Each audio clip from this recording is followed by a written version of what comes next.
Dan kali ini saya diminta untuk membawakan firman Tuhan lagi. Judul daripada khotbah yang akan saya berikan hari ini adalah jikalau Yesus itu Tuhan, siapakah yang mencabut nyawa ibunya waktu dia mati? Ya kan? Kalau Tuhan itu yang mencabut nyawanya, dan Yesus itu Tuhan, berarti dia anak durhaka dong. Karena dia membunuh ibunya sendiri. Pertanyaan ini ditanyakan oleh salah seorang saudara non-Kristen di TikTok. Dan saya tergelitik untuk menjawab pertanyaan itu. Apa tadi coba judulnya yang lengkap? Tolong. Kalau Yesus itu adalah Tuhan, bukankah dia yang mencabut nyawa Maria ibunya waktu dia mati? Bukankah dia anak durhaka kalau begitu? Ya, pertanyaan ini ditanyakan orang ini memang untuk membingungkan orang Kristen. Dianggap orang Kristen tidak bisa jawab, dan mungkin memang tidak bisa jawab.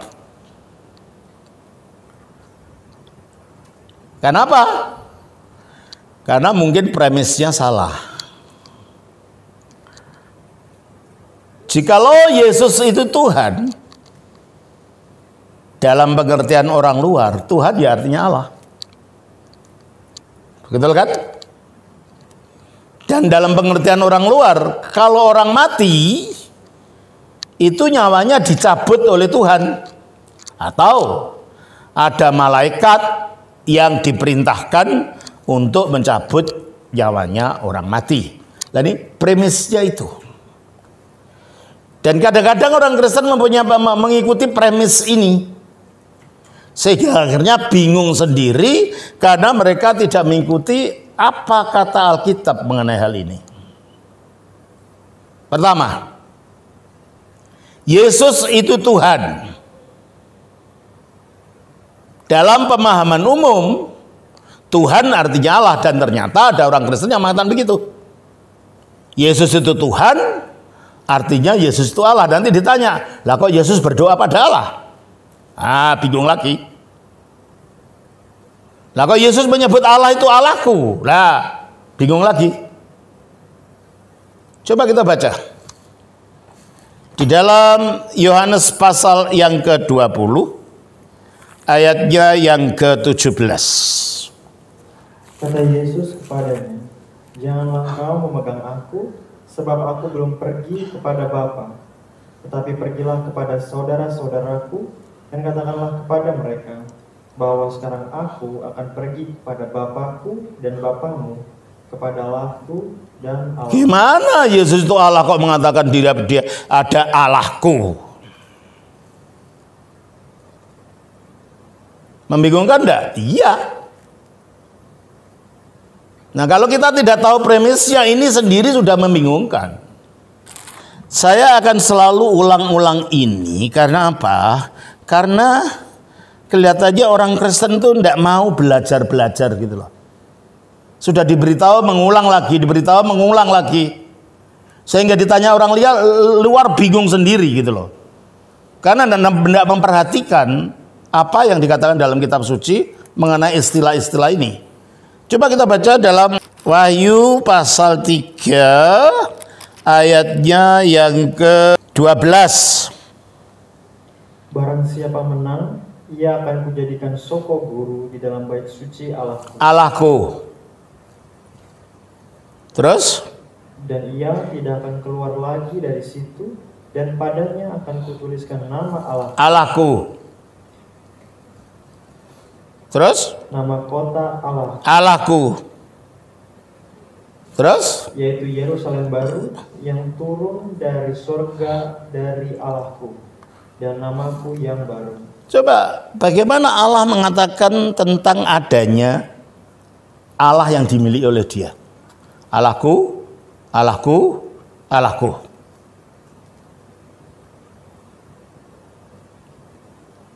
Makanya saya selalu akan ingatkan terus-menerus, coba ikuti ini. Sebab kalau enggak yang rugi saudara sendiri. Makanya banyak sekarang orang jadi murtad dari Kristus karena ajarannya udah salah dari awal. Ketika Yesus disebut Tuhan, artinya bukan Allah. Mari saya buktikan. Roma pasal yang ke-10 ayat 9 dan 10. Sebab jika kamu mengaku dengan mulutmu bahwa Yesus adalah Tuhan. Siapa yang Tuhan? Yesus. Ikuti ya, jangan hanya mendengar ya. Ikuti ayat-ayatnya. Jika kamu mengaku dengan nama mulutmu bahwa Yesus adalah Tuhan. Siapa yang Tuhan? Terus.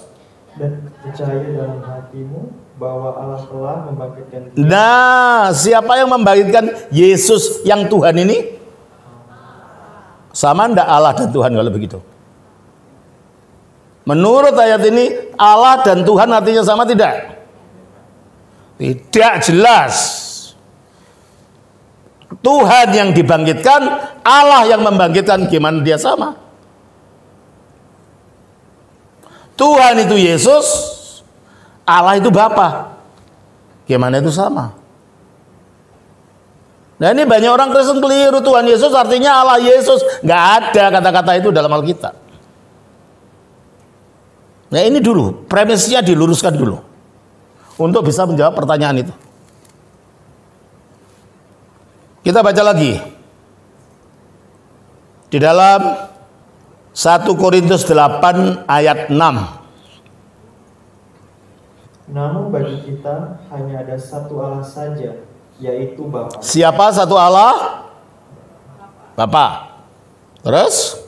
Yang daripadanya berasal segala sesuatu dan yang untuk Dia kita hidup.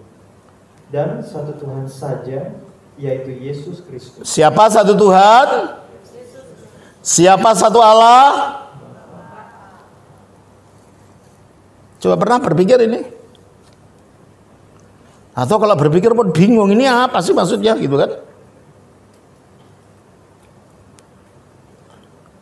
Berarti kalau begitu, istilah Allah dan istilah Tuhan digunakan secara berbeda ketika kita berbicara tentang Kristologi. Kita baca di dalam 1 Korintus pasal 6 ayat 14. Allah yang membangkitkan Tuhan. Nah, Allah yang membangkitkan Tuhan. Masuk akal enggak ini kata-kata ini? Kok Allah membangkitkan Tuhan itu maksudnya apa gitu loh? Allah maksudnya Bapa, Tuhan maksudnya Yesus gitu loh. Jadi Bapa membangkitkan Yesus itu artinya begitu. Nah kalau gitu gelar Tuhan untuk Yesus itu apa? Bukankah Yesus itu Allah? Yesus dalam wujud yang telah lahir dari Maria bukan Allah. Dia manusia. Yesus adalah Allah dalam kekekalan ketika Dia ada satu di dalam diri Bapa. Sebagai apa? Firman. Ini perhatikan ini ya saudara. Jangan lupa lagi. Nanti ditanya orang bingungnya lagi. Romo Daniel di mana ya? Aku mau tanya. Percuma kalau Romo Daniel di Indonesia. Kalau enggak, tanya kemana? Kita baca Yohanes 1 ayat 1. Pada mulanya adalah firman. Firman itu bersama-sama dengan Allah. Dan firman itu adalah Allah. Pada mulanya adalah firman. Enarchi in ologos. Pada mulanya telah adalah logos itu. Itu lebih tepat. Sebab kalau logos itu ada pada mulanya berarti dia ciptaan. Sebab ciptaan itu dimulai dengan pada mulanya. Kejadian 1 ayat 1. Pada mulanya Allah menciptakan langit. Nah, jadi pada mulanya itu bahasa ciptaan. Nah, kalau Yesus itu pada mulanya, berarti Yesus bareng dengan ciptaan yang lain. Makanya ketika Alkitab mengatakan enarchi pada mulanya, in sudah ada ologos firman itu. Firman itu bukan baru ada pada mulanya, tapi sudah ada pada mulanya itu. Berarti dia bukan bagian dari ciptaan. Dia mendahului segala yang dicipta. Makanya kata ada ini seharusnya sudah ada. Kita baca dari Yohanes 17 ayat 5. Oleh sebab itu ya Bapa, permuliakanlah aku padamu sendiri dengan kemuliaan yang kumiliki di hadiratmu sebelum dunia. Jadi sebelum dunia ada, Kristus ada di mana katanya? Di hadirat Bapa. Dalam wujud apa? Dalam wujud kemuliaan. Jadi dia belum berwujud manusia yang digambarkan oleh para artis rambutnya gondrong itu. Belum ada. Dan namanya pun belum Yesus. Karena nama Yesus itu diberikan ketika Maria mau melahirkan. Engkau akan melahirkan anak dan engkau akan menamakan dia Yesus. Jadi Yesus itu bukan nama kekalnya Allah. Yesus itu nama kemanusiaan yang dipakai oleh firman Allah ketika dia menjelma, berinkarnasi sebagai manusia. Itu namanya manusia. Maka jangan heran kalau saudara pergi ke Brazil atau ke Filipina, itu banyak orang namanya Yesus. Di Indonesia kan nggak berani menamakan anaknya. Oh, saya namakan apa? Oh, ibu nama anaknya siapa? Yesus. Bisa dihujat oleh teman-temannya. Sebab di Indonesia Yesus itu namanya Allah, padahal Alkitab tidak mengatakan begitu. Yesus itu nama manusia, terjemahan kata Ibrani Yosua. Jadi kalau Bapak Ibu berani menamakan anaknya Yosua, lalu sebutlah dalam ucapan Yunani, ya bunyinya Yesus, gitu loh. Jelas. Yesus itu sama dengan Yosua. Nah, dalam keadaannya sebelum ada dunia, dia sudah ada. Itulah dia berada di dalam diri Bapa. Pada mulanya adalah firman, atau pada mulanya sudah adalah firman itu. Dan firman itu bersama-sama dengan Allah. Bersama-sama di mananya? Saudara punya firman enggak? Punya kata-kata tidak? Saudara bisa ngomong tidak? Nah, kata-kata saudara itu ada di mana? Dalam pikiran saudara. Pada mulanya ada pendeta Martin. Ada kata-kata pendeta Martin. Nah, kata-katanya itu ada bersama pendeta Martin. Di mana? Di dalam dirinya. Tidak mungkin disimpan dalam lemari. Kata-kata seseorang ya ada di dalam diri orang itu. Kata-katanya Allah, artinya firmannya Allah, ya ada di dalam dirinya Allah itu. Ada berapa Allah kalau gitu Allah dengan firmannya? Ya satu. Jelas? Nah, karena firmannya Allah itu ada di dalam Allah, mempunyai hakikat dan kodrat yang sama dengan Allah tidak? Tentunya. Kalau Bapak Ibu yang di sini tidak pernah kenal saya, semua seadanya. Tidak usah Pak Martin mengenalkan, tidak usah saudara mengenalkan, tidak usah saya mengenalkan. Dengan saya ngomong selama 1,5 jam di depan Bapak Ibu, pasti Bapak Ibu mulai dapat memahami siapa saya. Oh, orang ini pinter. Oh, orang ini bodoh. Oh, orang ini menyenangkan. Oh, orang ini membosankan. Oh, orang ini kalau menerangkan jelas. Oh, orang ini kalau menerangkan berputar-putar. Dan seterusnya. Sehingga saya tidak ngomong pun pada akhirnya kata-kata saya memberi gambaran siapa saya. Kata-kata saya adalah saya. Jelas? Atau saya beri contoh lagi yang lebih mudah. Suatu hari saya bermain-main ke rumahnya Pak Pendeta Martin. Nah, saking asiknya ketika pulang saya lupa Alkitab saya ketinggalan. Saya baru ingat di tengah jalan.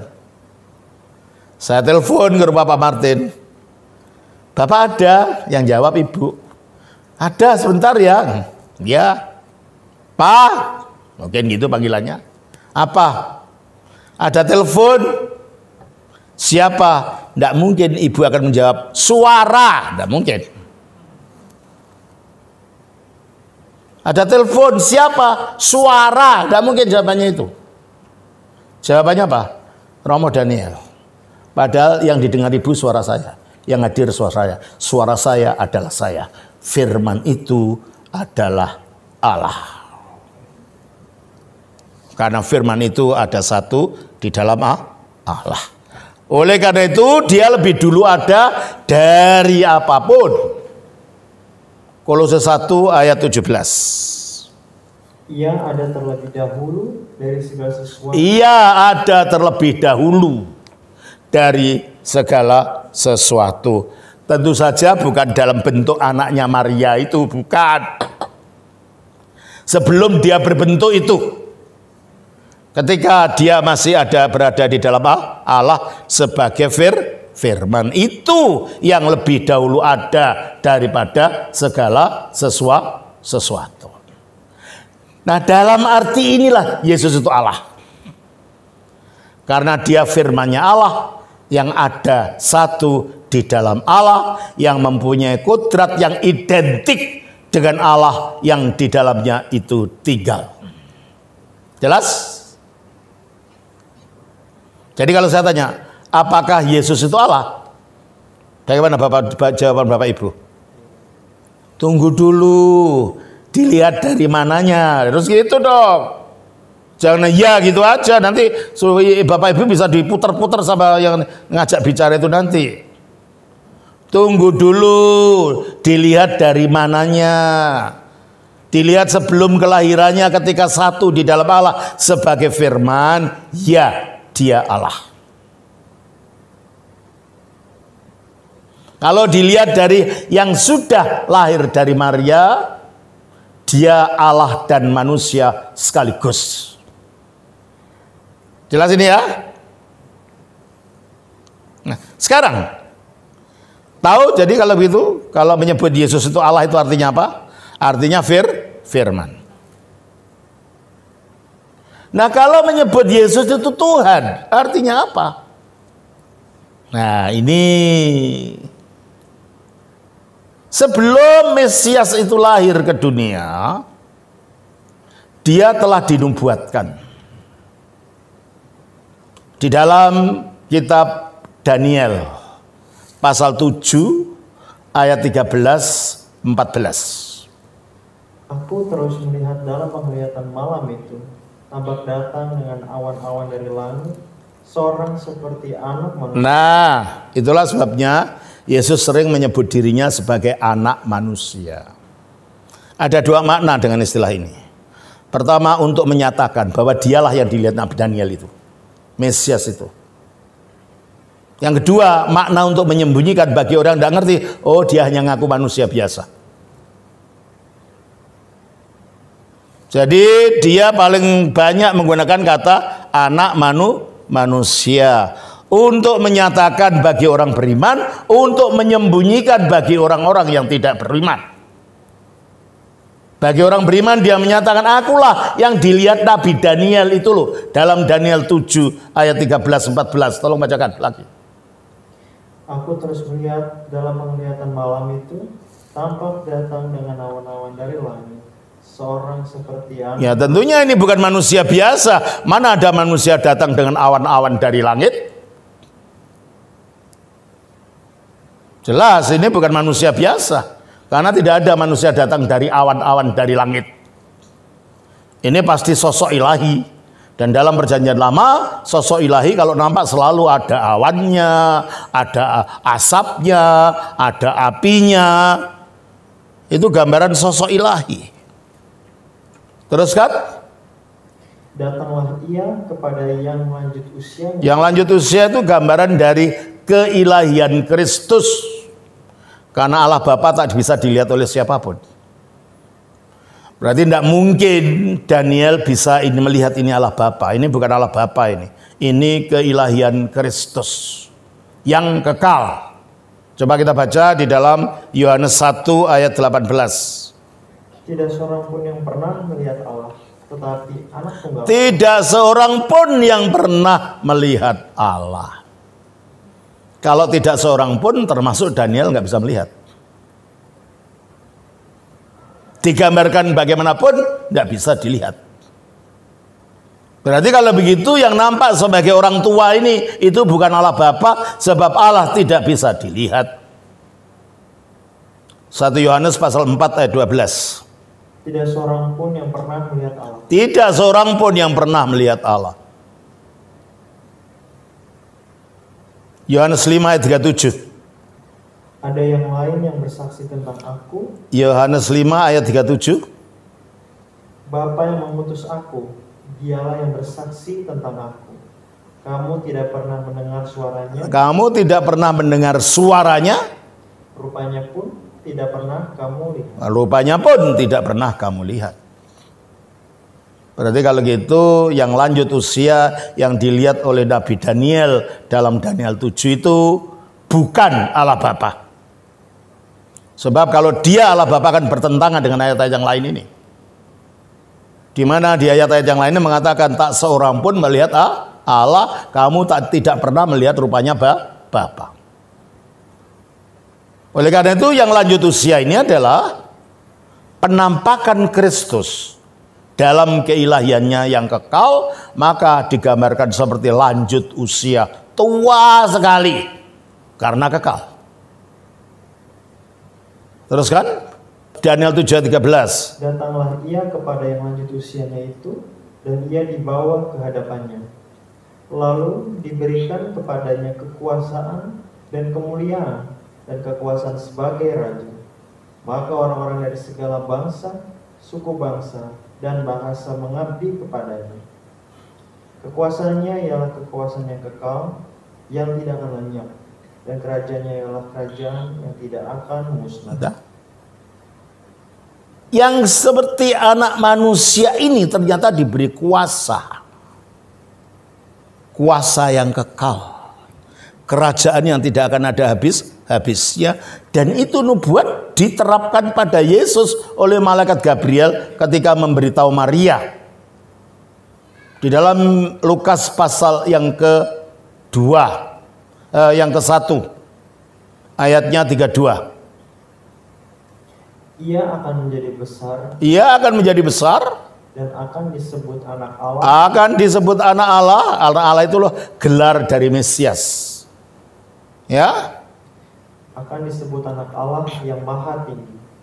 Dan Tuhan Allah akan mengaruniakan kepadanya takhta Daud, bapa leluhurnya. 33. Dan ia akan menjadi raja atas kaum keturunan Yakub sampai selama-lamanya. Dan kerajaannya tidak akan berkesudahan. Kerajaannya tidak akan berkesudahan. Janji yang sama seperti yang dinubuatkan oleh Daniel tentang anak manusia yang diberi kuasa tadi.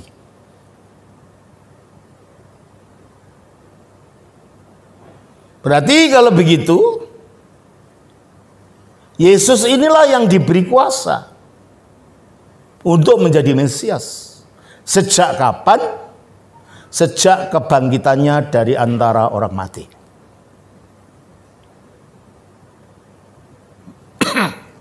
Kita baca di dalam Kisah Rasul pasal 2 ayat 32 sampai 33. Yesus inilah yang dibangkitkan Allah. Yesus inilah yang dibangkitkan Allah. Terus? Dan tentang hal itu kami semua adalah saksi. Loh, kok Yesus dibangkitkan Allah? Kalau gitu dia bukan Allah dong. Allah itu bekerja secara utuh. Bapa, Putra, dan Roh Kudus, satu Allah ini bekerja secara utuh. Bapa yang membangkitkan anak, Yesus yang membangkitkan dirinya sendiri, dan Roh Kudus yang membangkitkan Yesus. Di sini yang membangkitkan siapa? Allah. Kita baca dalam Yohanes pasal yang ke-10 ayat 17 dan 18. Bapa mengasihi aku. Bapa mengasihi aku. Oleh karena aku memberikan nyawaku. Aku memberikan nyawaku, bukan Bapa yang cabut nyawaku. Aku yang memberikan nyawaku. Terus? Untuk menerimanya kembali. Untuk menerimanya kembali untuk apa artinya? Untuk hidup lagi. Siapa yang menghidupkan Yesus setelah mati kalau begitu? Menurut ayat ini. Ya dirinya sendiri. Terus ayat 18. Tidak seorang pun mengambil. Tidak seorang pun yang mengambil nyawa itu darinya. Kalau kita mati siapa yang mengambil? Dosa, upah dosa adalah maut. Allah Bapa tidak pernah mencabut nyawa siapapun, sebab Allah tidak menciptakan kematian dan Allah tidak menghendaki kematian siapapun. Dan iblis pun tidak bisa mencabut nyawa seorang karena dia tidak punya kuasa untuk itu. Dan malaikat pun tidak ada yang mencabut nyawa siapapun, karena ajaran Alkitab tidak ada mengajarkan malaikat pencabut nyawa. Itu ajaran agama lain, bukan ajaran Alkitab. Jangan ikut-ikutan. Itu kata ajaran agama lain. Agama lain yang mengatakan ada malaikat pencabut nyawa. Alkitab tidak pernah mengatakan itu. Kalau kita mati karena apa? Karena dosa. Jadi seperti gambarannya mobil yang sudah tua, aus, ada karat karena ya lamanya mereteli sendiri gitu kan. Dalam diri kita ini ada dosa, makin lama makin aus tubuh ini, jadi tua, jadi sakit, lama-lama mati mereteli tubuhnya keluar, rohnya keluar sendiri gitu loh. Bukan ada cabut-mencabut seperti itu, enggak. Tidak ada dalam Alkitab itu. Terus ayat 18, tidak seorang pun mengambilnya daripadaku, melainkan aku memberikannya. Menurut kehendakku sendiri. Ada orang yang mati menurut kehendaknya sendiri. Bapak Ibu, besok jam 8 pagi datang ke tempat saya di Bogor ya. Kenapa Romo? Saya mau mati. Lo Romo jangan mati dulu, jangan khawatir, nanti jam 11 saya bangkit. Bisa begitu saya? Nggak ada. Tidak ada satu-satunya manusia yang bisa berkata, aku berkuasa apa? Memberikannya, artinya berkuasa mengeluarkan nyawanya sendiri, dan berkuasa mengambilnya kembali, berkuasa memasukkan rohnya ke dalam tubuhnya lagi sehingga bangkit. Jadi kalau di dalam dua ayat tadi Allah yang membangkitkan Yesus, di sini siapa yang membangkitkan Yesus? Dirinya sendiri membangkitkan. Jelas? Di dalam Roma 8 ayat yang ke-11, siapa yang membangkitkan Yesus? Dan jika roh Dia yang telah membangkitkan Yesus. Nah, siapa yang membangkitkan Yesus?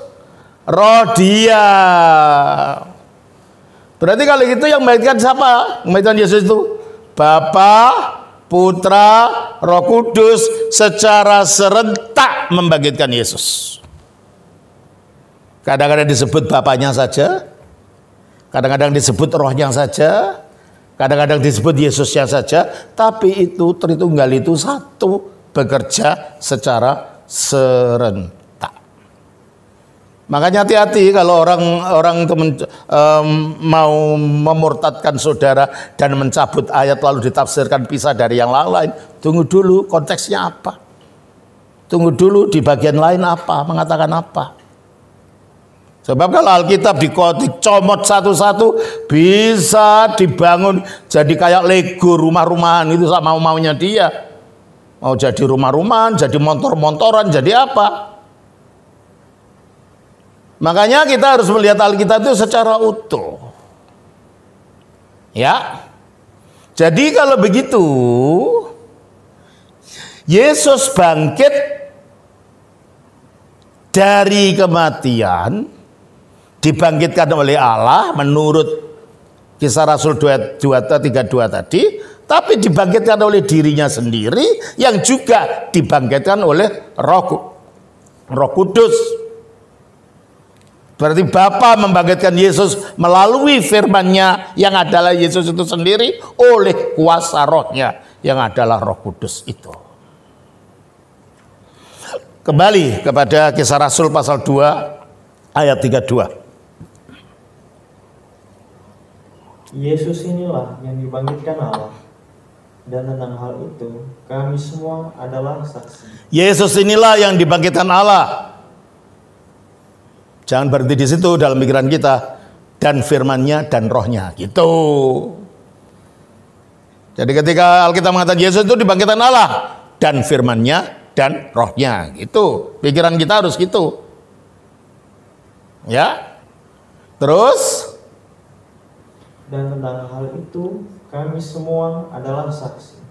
Dan sesudah ia ditinggikan oleh tangan kanan Allah. Dan sesudah ia ditinggikan oleh tangan kanan Allah. Artinya ditinggikan di sebelah kanan Allah. Dari kebangkitannya ini dia ditinggikan. Ditinggikan itu apa? Ditinggikan itu diberi kuasa. Kita baca di dalam Matius pasal 28 ayat 18. Yesus mendekati mereka dan berkata, Kepadaku telah diberikan segala kuasa. Kepadaku telah diberikan. Kalau diberikan berarti ada yang, siapa yang memberi? Ya Bapa. Kepadaku telah diberikan. Apa yang diberikan? Segala kuasa. Di mana? Di surga dan di bumi. Kalau orang-orang yang diberi kuasa atau yang punya kuasa, namanya apa? Penguasa. Kalau diberi segala kuasa, namanya apa? Sang Maha Penguasa. Raja segala raja, Tuan di atas segala tuan, Tuhan. Kita baca di dalam Wahyu pasal 19 ayat 16. Dan pada jubahnya dan pahanya tertulis suatu nama, yaitu Raja segala raja dan Tuan di atas segala. Nah, kalau Tuan di atas segala tuan apa? Sayang bahasa Indonesia tidak ada seperti bahasa Jawa atau bahasa Sunda, di mana satu kata punya dua makna. Gusti, Gusti bahasa Jawa dan bahasa Sunda bisa artinya Gusti Allah atau Gusti Ratu. Ya kan? Jawa kan juga gitu. Ada Gusti Allah, ada Gusti Mangkunegoro di Solo. Karena Gusti itu artinya sang pemegang kekuasaan. Dulu bahasa Melayu kuno ada. Di dalam prasasti, saya lupa ya.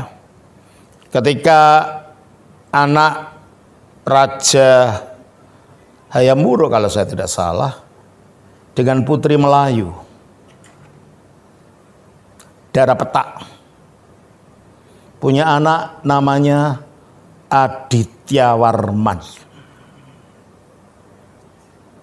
yang menjadi raja di Kerajaan Dharmawangsa, Sumatera.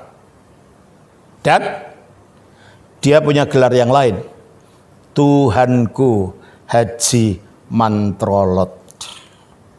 Berarti dalam bahasa Melayu kuno ada kata yang mirip bahasa Jawa, Gusti, yang bisa berarti Tuhan itu, yang bisa berarti penguasa. Ini Haji Mantrolot, Tuhanku Haji Mantrolot, maksudnya Tuanku yang besar, gitu maksudnya. Nah, ketika Yesus Kristus diberi segala kuasa ini, dia disebut Tuhan di atas segala Tuhan, dan dari situlah kita dapatkan kata Tuhan. Jadi kalau gitu yang mengangkat Yesus jadi Tuhan siapa? Siapa? Ya Allah, orang Allah yang memberikan kuasa kok ya. Kita baca di dalam Kisah Rasul pasal 2 ayat 36. Jadi seluruh kaum Israel harus tahu dengan pasti bahwa Allah telah membuat Yesus yang kamu salibkan itu menjadi Tuhan dan Kristus. Jadi seluruh kaum Israel harus tahu dengan pasti bahwa Allah telah membuat Yesus yang kamu salibkan itu menjadi Tuhan. Jadi yang menjadikan Yesus Sang Mesias itu Tuhan siapa? Allah. Dengan cara apa? Diberi segala kuasa di surga dan di bumi. Jadi artinya Tuhan untuk Yesus itu tidak otomatis artinya Allah. Sementara orang luar Tuhan ya Allah, Allah ya Tuhan. Dalam Alkitab tidak. Kata Tuhan yang diperuntukkan untuk Yesus itu artinya Sang Maha Penguasa, Sang Mesias yang telah ditinggikan dan dimuliakan dan diberi segala kuasa. Jelas? Nah, kalau itulah artinya Tuhan sebagai Mesias, anak Daud yang memegang segala kuasa demi keselamatan manusia. Mungkinkah pada saat yang bersamaan dia juga menjadi pencabut nyawa manusia? Enggak. Orang dia menjadi Mesias, menerima kuasa itu tujuannya untuk nanti dapat mengubah kita ini loh. Dibangkitkan, diubah dalam kemuliaan menurut kuasanya ini. Kuasa apa? Kuasa ketuhanan ini. Kita baca Filipi pasal 3 ayat 20-21. Karena kewargaan kita adalah di dalam sorga, dan dari situ juga kita menantikan Tuhan Yesus Kristus sebagai juru selamat yang akan mengubah tubuh kita. Nah ini sebagai juru selamat itu gimana? Juru selamat yang bagaimana? Teruskan. Yang akan mengubah tubuh kita ini yang hina ini sehingga serupa dengan tubuhnya yang itu loh menjadi juru selamat itu bukan sekedar membawa kita masuk surga.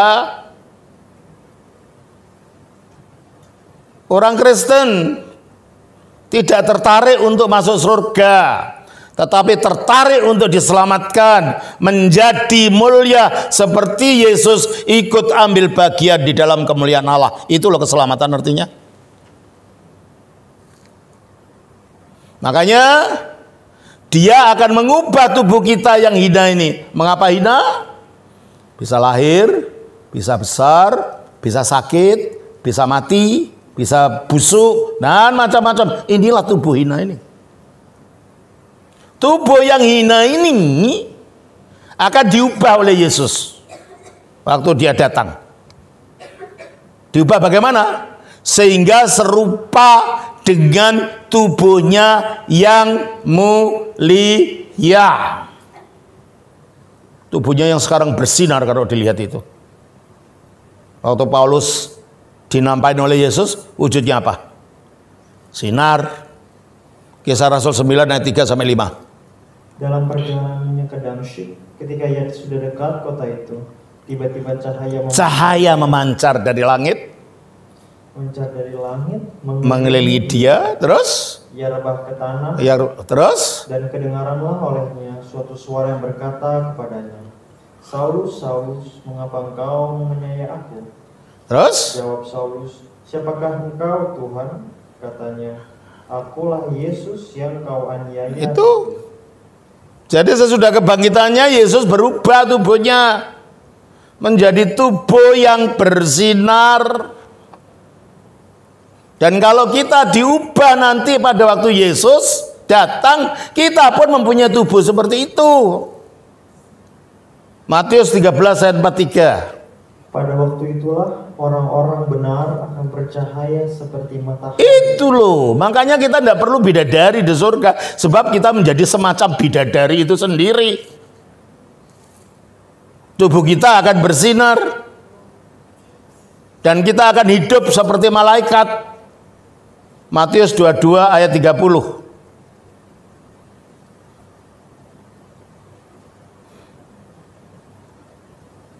Karena pada waktu kebangkitan orang tidak kawin dan tidak dikawinkan, melainkan hidup seperti malaikat di surga. Kita akan hidup seperti malaikat di surga. Tubuh kita akan menjadi mulia seperti tubuhnya Yesus, yaitu tubuh yang bercahaya tadi. Makanya dikatakan di dalam Filipi 3 ayat 21, yang akan mengubah tubuh kita yang hina ini sehingga serupa dengan tubuhnya yang mulia. Nah, kok bisa? Teruskan. Menurut kuasanya. Kuasa apa? Yang dapat menaklukkan segala sesuatu. Yaitu kuasa yang diberikan sebagai penguasa di surga dan di bumi tadi. Yesus diangkat dalam kemuliaan, diberi segala kuasa dan diberi gelar Tuhan justru untuk memberi kehidupan. Justru untuk mengaruniakan hidup kekal kepada manusia. Maka tidak mungkin dia akan mencabut nyawa manusia. Orang dia malah memberikan kehidupan kok. Dia malah memberikan hidup. Dia malah memberikan kekekalan, bukan malah mencabut nyawa. Apalagi di dalam ajaran Kristen tidak ada istilah mencabut nyawa itu ketika orang mati. Nah, kalau begitu bagaimana menurut Alkitab? Ketika orang itu mati, nyawanya atau rohnya yang keluar? Dua-duanya. Karena nyawa itu ada luarnya roh, roh itu intinya nyawa atau jiwa. Kita baca dalam Matius pasal 10 ayat 28. Dan janganlah kamu takut kepada mereka yang dapat membunuh tubuh, tetapi yang tidak berkuasa membunuh. Nah, jadi ketika tubuh terbunuh atau tubuh mati, jiwa tidak terbunuh, jiwa tidak mati. Kalau mati itu hanya tubuhnya yang mati, jiwa tidak. Kita baca Yakobus 2 ayat 26. Sebab sama seperti tubuh tanpa roh adalah mati. Nah, jadi pada tubuh mati itu apa yang tidak ada di dalamnya? Rohnya. Menurut Matius apa yang tidak ada di dalamnya? Jiwanya. Berarti jiwa dan roh itu merupakan satu kesatuan. Jiwa itu intinya, jiwa itu kulitnya roh yang membuat manusia mempunyai kesadaran horizontal terhadap sesama makhluk. Roh itu intinya jiwa yang membuat manusia sadar akan yang atas. Makanya kalau saudara pulang, coba tanya nanti kalau saudara punya kucing, Cing, kamu sudah dibaptis? Ataupun Jing, agamamu apa? Mereka tidak sadar akan yang ilahi. Karena mereka tidak punya roh. Yang punya roh adalah manusia. Jelas ini ya? Jadi karena Yesus itu Mesias, diberi kuasa itu digunakan untuk mengubah hidup kita, mengubah tubuh kita yang hina menjadi tubuh mulia. Maka dengan dia diberi gelar Tuhan yang adalah gelar kemuliaan bagi Mesias, tidak ada urusannya dengan cabut mencabut nyawa. Nah kalau gitu bagaimana nyawa itu keluar menurut Alkitab ketika orang mati? Kita baca di dalam Pengkhotbah pasal 12.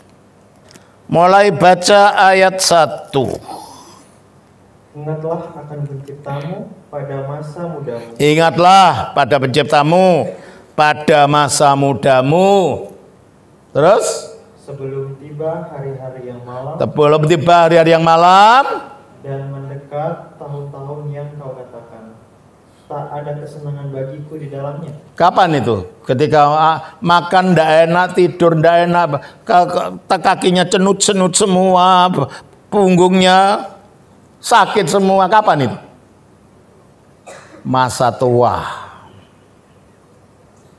Ya, saya sudah sampai pada masa ini. Tidak ada kesenangan bagiku di dalamnya. Dulu waktu muda kalau saya keluar negeri, wah senang saya. Saya justru malas sekarang keluar negeri. Pengennya tinggal di rumah. Nggak enak keluar negeri, badannya sakit semua. Apalagi kalau sendirian.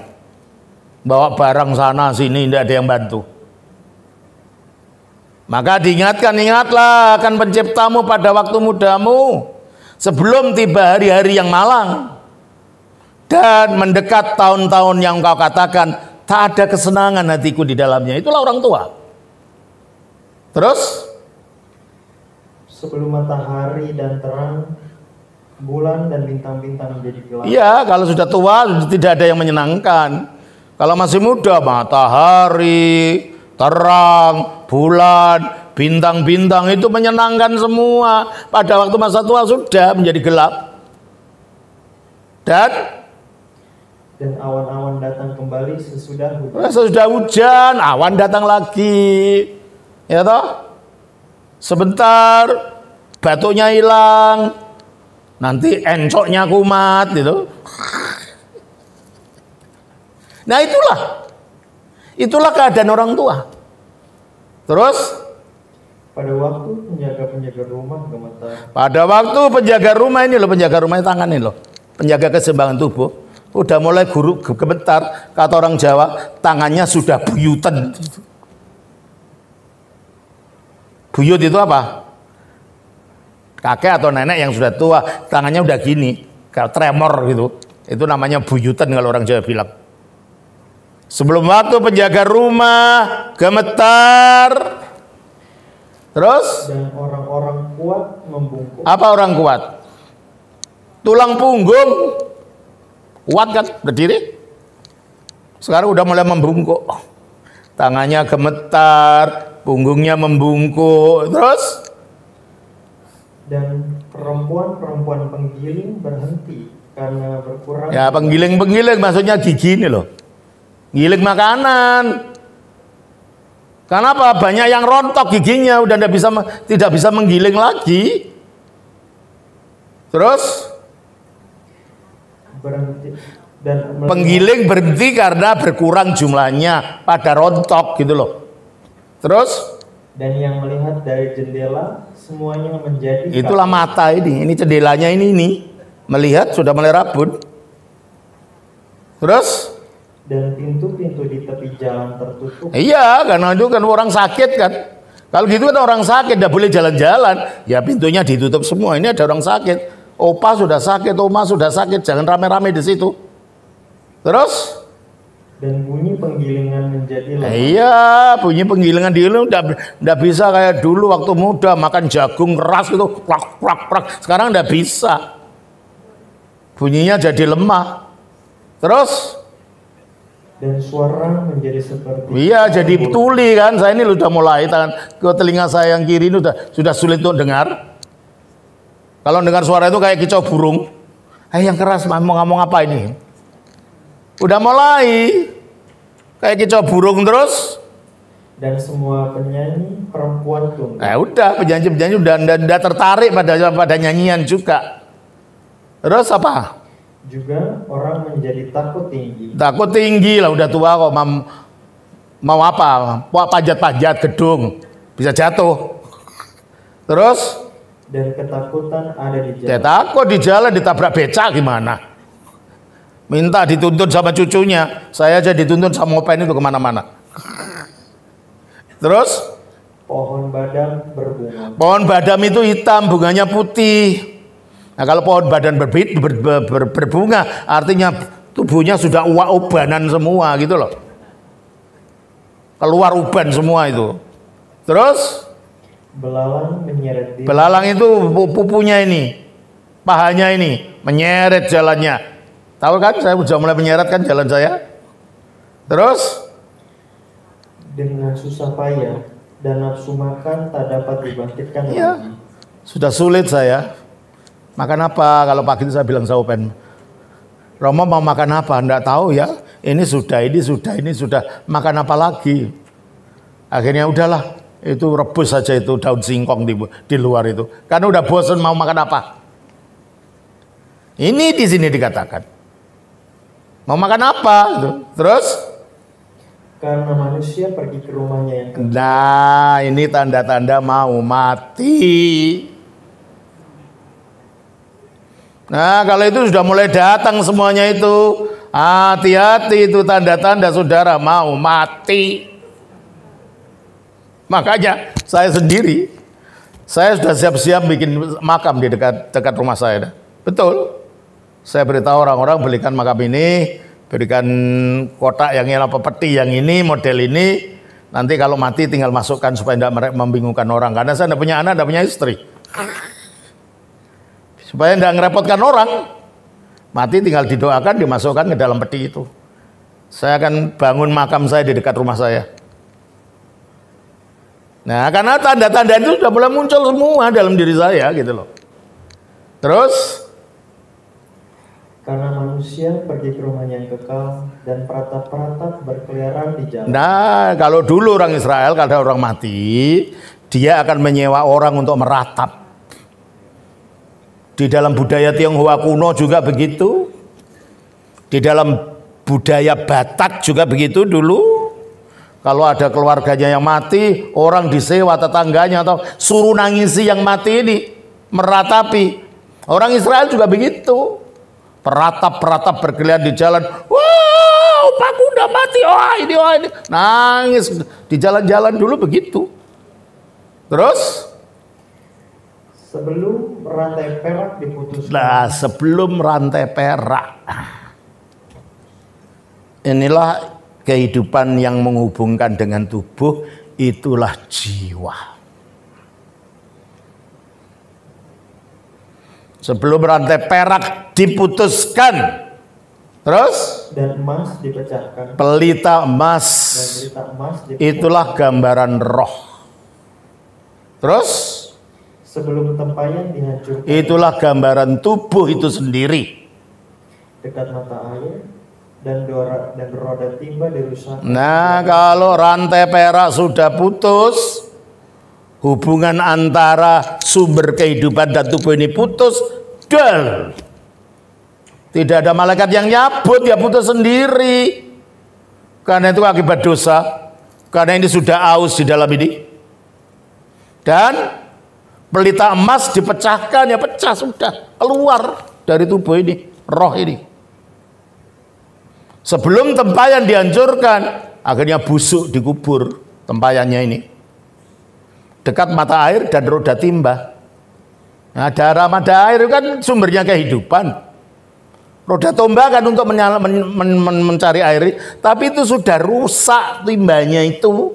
Artinya kehidupan sudah tidak bisa masuk lagi ke dalam hidup orang itu.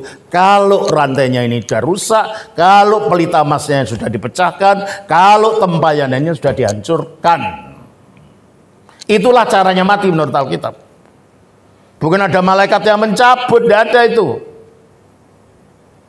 Tetapi karena adanya dosa, upah dosa adalah maut, merusak susunan apa yang ada di dalam diri kita ini. Matanya jadi tua, telinganya jadi berkicau ndak karuan. Tadinya waktu muda suka makan goreng jagung. Sekarang jangankan jagung, makan pisang saja tidak bisa gitu ya. Dan akhirnya di dalam juga mengalami kerusakan. Jadi kalau begitu, kalau ditanyakan, kalau Yesus itu Tuhan, Tuhan dalam pengertian Mesias yang dimuliakan. Yang tidak ada tugasnya Mesias itu mencabut nyawa orang. Tugasnya Mesias itu adalah memberikan kehidupan, memberikan kekekalan kepada manusia yang percaya kepadanya. Jadi ini membaca ajaran Kristen dari kacamata agama lain yang tidak pas. Makanya saya katakan tadi, orang Kristen milihlah premis ajaran yang benar, ajaran Kristen. Jangan niru-niru orang lain. Jangan niru-niru agama lain yang tidak ada kaitannya dengan iman Kristen itu sendiri. Mana tadi? Saya lupa kata-katanya tadi. Dia tidak cabut-mencabut, dia memberi hidup. Rohnya manusia keluar bukan karena dicabut siapa-siapa. Rohnya manusia keluar karena putus tali peraknya tadi. Putus hubungannya antara tubuh dan sumber hidup dalam dirinya itu. Akibat dosa. Upah dosa adalah maut. Bukankah dia yang mencabut nyawa Maria ibunya pada saat mati? Enggak ada. Dia tidak mencabut nyawa siapa-siapa. Termasuk tidak hanya mencabut nyawa ibunya. Malahan menurut tradisi yang kami miliki dalam gereja Ortodoks, kan Maria pada waktu Yesus disalibkan, dia dititipkan sama Yohanes. Coba kita baca di dalam Yohanes pasal yang ke-19 ayat 27, 25 sampai 27. Tolong bacakan. Dan dekat salib Yesus berdiri ibunya dan saudara ibunya Maria, istri Klopas, dan Maria Magdalena. Terus? Ketika Yesus melihat ibunya dan murid yang dikasihinya di sampingnya, berkatalah ia kepada ibunya, Ibu, inilah anak. Jadi muridnya Yesus dikaitkan sebagai ibu dan anak dengan Maria oleh Yesus sendiri. Terus? Kemudian katanya kepada muridnya, inilah ibumu. Dan sejak saat itu, murid itu menerima dia di dalam rumah. Sejak saat itu, karena menurut tradisi, Yesus tidak punya anak yang lain kecuali Maria tidak punya anak yang lain kecuali Yesus saja. Yang disebut saudara-saudara Yesus dalam Markus 6 itu adalah saudara sepupu, anak saudara ibunya yang namanya Maria juga tadi. Oleh karena itu dia dititipkan pada muridnya. Kalau memang Yakobus itu adalah saudara kandungnya Yesus, pasti dia marah.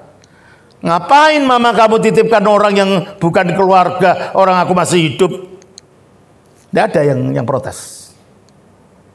Maria tinggal sama Yohanes, dan ketika itu Yohanes menjadi uskup di Efesus.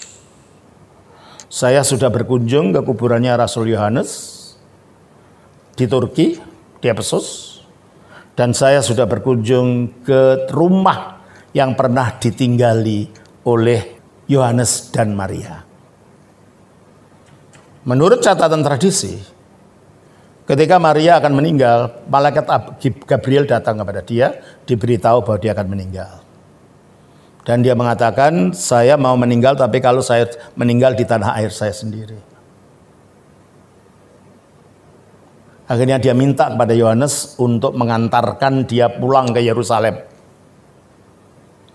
Dan akhirnya bersama Yohanes, Maria diantar pulang ke Yerusalem. Tak beberapa lama, Akhirnya malaikat Gabriel datang lagi, diberitahu kamu akan meninggal.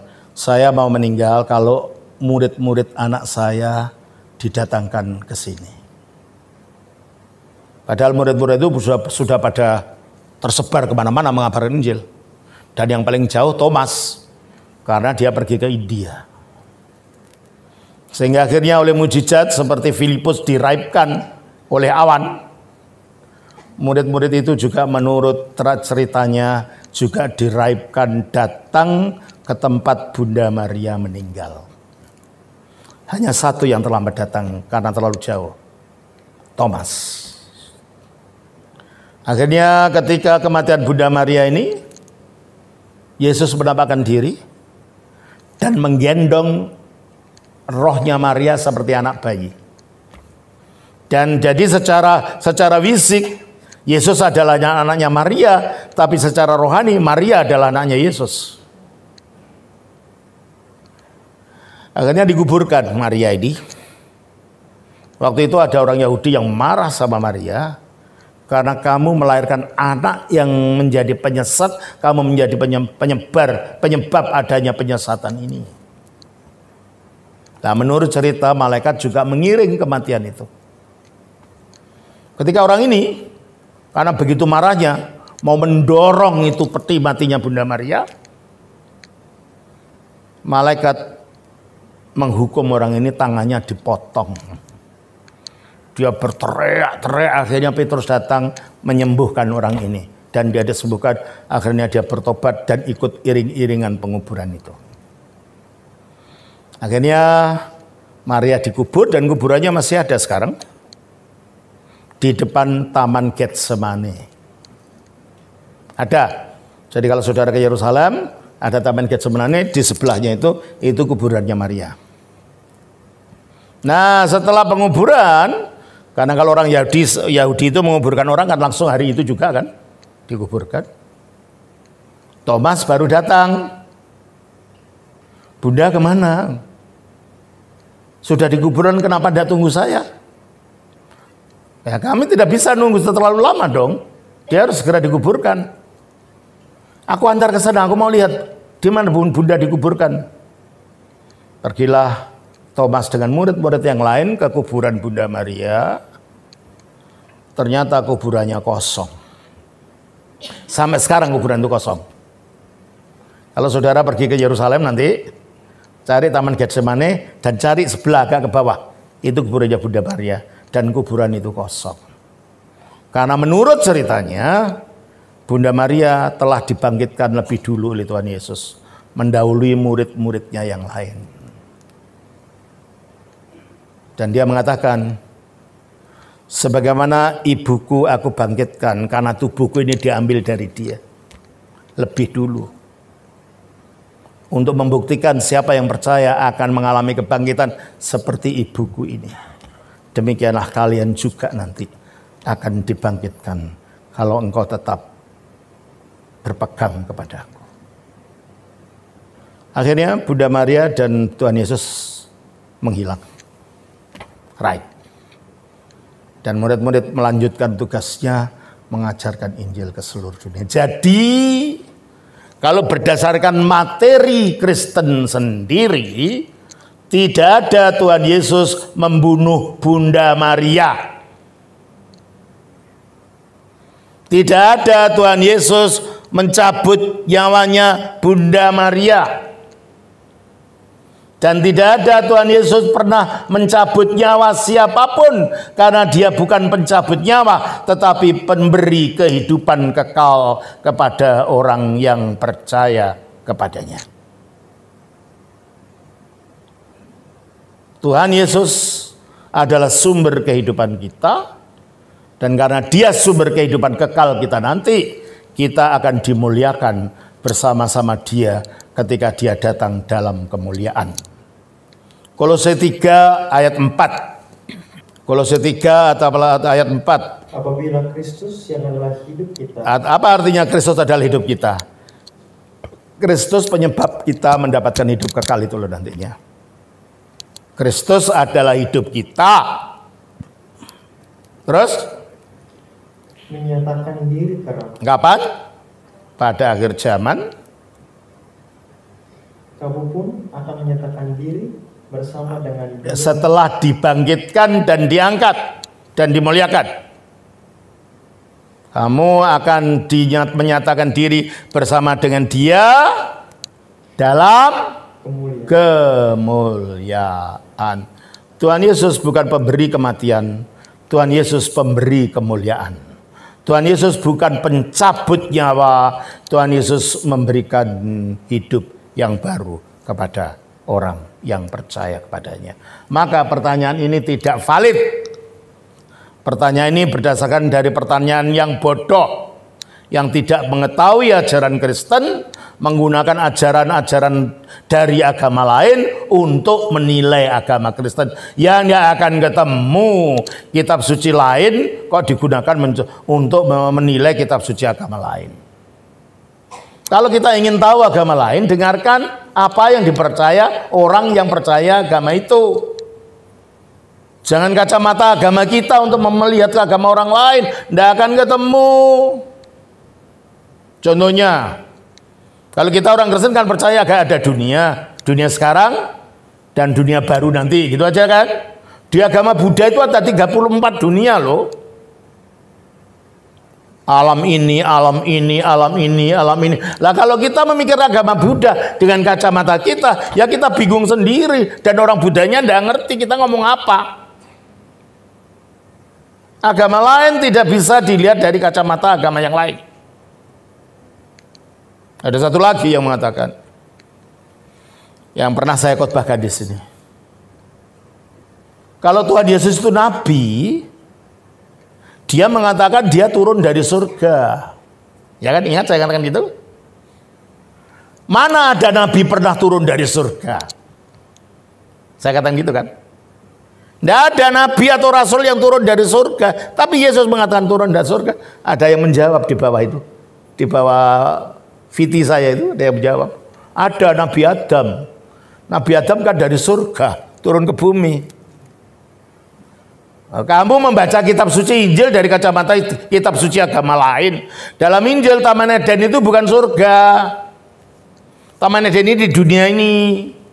Ada sungai Efrat dan Tigris, yang sungai ini masih ada di Irak.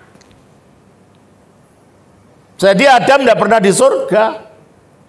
Seandainya benar Adam di surga, yang seperti kamu katakan, saya bilang, dia di surga bukan diutus oleh Bapa untuk menyatakan kebenaran. Dia di surga karena diusir, karena telah melanggar. Beda kan? Seandainya betul Adam itu turun dari surga, tapi di surganya turunnya dari surga itu bukan karena diutus, seperti Kristus dari surga diutus. Coba kita baca dari Yohanes 6 ayat 38.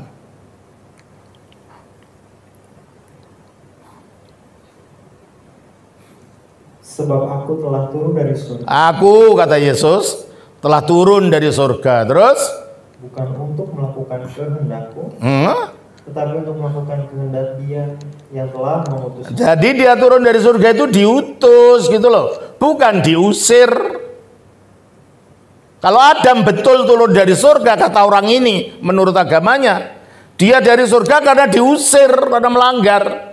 Ya tetap beda gitu loh. Tidak bisa kau samakan Yesus dengan siapapun. Meskipun kau katakan Adam turun dari surga, tapi turunnya dari surga itu karena diusir, bukan karena diutus untuk menjadi penyelamat manusia. Dan itulah maka banyak orang yang tidak fair, mau menilai agama orang lain dengan agamanya sendiri. Yang agamanya itu tidak, sama sekali tidak ada kaitannya dengan agama, dalam hal ini agama Kristen, dalam hal ini Alkitab. Alkitab harus dilihat dari kacamata Alkitab. Dan tradisi gereja yang berasal dari zaman purba. Dan Alkitab tidak bisa dibaca satu ayat lalu ditafsirkan seenaknya sendiri. Alkitab harus dilihat ayatnya dari konteksnya, di bawah bicara apa, di atasnya bicara apa, bawahnya bicara apa, kitab ini sedang ngomong siapa, apa, oleh siapa, kepada siapa. Semuanya ini harus diketahui sehingga ngerti artinya. Ada lagi yang mengatakan, ayat dikutip Matius 10 kalau tidak salah. Aku datang bukan membawa damai tetapi membawa pedang. Terus ditaruh di TikTok situ, terus ada suaranya. Hahaha. Padahal itu kan perumpamaan. Seperti raja, ketika hambanya tidak mau nurut dihukum. Tapi itu kan Yesus tidak pernah melakukan itu. Tujuannya mereka mengatakan Yesusmu itu bukan pembawa damai. Dan ketika Yesus mengatakan aku bukan datang membawa damai tapi membawa pedang. Pedangnya itu apa? Anak akan bermusuhan dengan ibunya. Bapak dengan anaknya, kakak dengan adik. Artinya bukan pedang untuk menyembelih, bukan. Pedang perpecahan karena kamu beriman dibenci yang tidak beriman. Gitu loh maksudnya. Bahaya sekali membaca kitab suci orang lain tidak ngerti kaitannya, tidak ngerti konteksnya, tidak ngerti apa yang diomongkan, sehingga membuat tafsiran yang ngawur ndak karuan. Dan seperti ini tadi, saya tergelitik untuk menjelaskan karena yang dipakai untuk membaca dari kacamata agama lain. Yesus Tuhan dimengerti dalam pengertian sebagai Allah. Padahal Tuhan dalam hal ini artinya Mesias yang dimuliakan. Nah kalau Tuhan, kalau Allah, itu tugasnya mencabut nyawa manusia meskipun menyuruh malaikat. Dalam iman Kristen tidak ada itu. Upah dosa adalah maut. Kalau gitu Yesus durhaka. Yang durhaka pikiranmu karena kamu memfitnah Yesus. Ini kan memfitnah. Mengatakan Yesus durhaka. Yang durhaka adalah kamu. Karena kamu membuat narasi yang tidak ada kebenarannya dalam Alkitab. Kamu membuat narasi yang di dalam Alkitab tidak ada kebenarannya sedikit pun. Yesus Tuhan artinya Mesias. Dia datang bukan untuk mencabut nyawa orang. Dia datang ingin memberikan hidup kekal kepada orang. Dan ketika ibunya mati pun dibangkitkan, bukan dibunuh, dititipkan sama muridnya. Dan akhirnya ketika ibunya udah mati, dibangkitkan terlebih dahulu sebagai bukti barang siapa percaya pada Yesus akan mengalami kebangkitan sebagaimana ibunya pun telah dibangkitkan. Nah itulah saudara yang mungkin dapat saya sampaikan hari ini. Semoga bulan depan ya kita ketemu lagi, kita akan membahas ini omongan kosong-kosong yang ada di TikTok ini, supaya kita dapat membela iman kita ketika orang-orang ini mencerca iman Kristen tanpa pengetahuan dan tanpa ilmu. Tuhan memberkati. Shalom.